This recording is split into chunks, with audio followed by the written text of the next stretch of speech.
हैदराबाद गॅजेटच्या शासन निर्णयाला आव्हान देणारी याचिका मुंबई उच्च न्यायालयानं फेटाळली।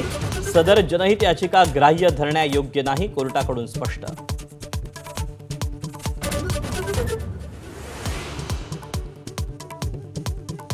मतचोरीवरून राहुल गांधी पुन्हा आक्रमक। कर्नाटकच्या आळंद आणि चंद्रपूरच्या राजुरामध्ये 6000हून अधिक मतदार हटवल्याचा आरोप।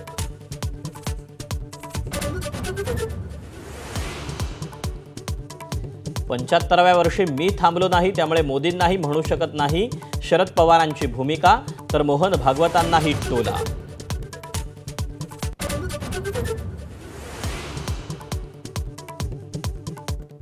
उपमुख्यमंत्री एकनाथ शिंदेंच्या भूमिकेवर हायकोर्टाचं प्रश्नचिन्ह। इमारती पाडण्याच्या पालिकेच्या नोटीस कोणत्या अधिकारात रोखल्या, कोर्टाचा सवाल। 2 इमारती पालिकेकडून बेकायदा।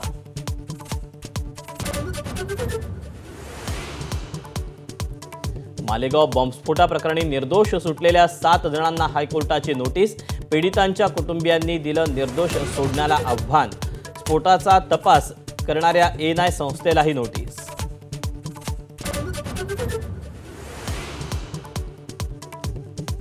नांदेडच्या किनवटमध्ये बंजारा समाज रस्त्यावर बंजारा समाजाची एसटी मध्ये समावेश करण्याची मागणी।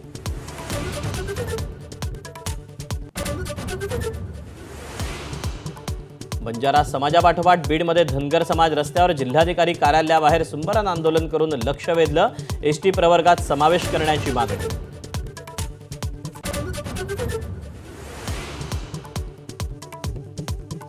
पुण्यातल्या गुंडांची सर्वसामान्यांवर गोळ्या झाडण्यापर्यंत मजल।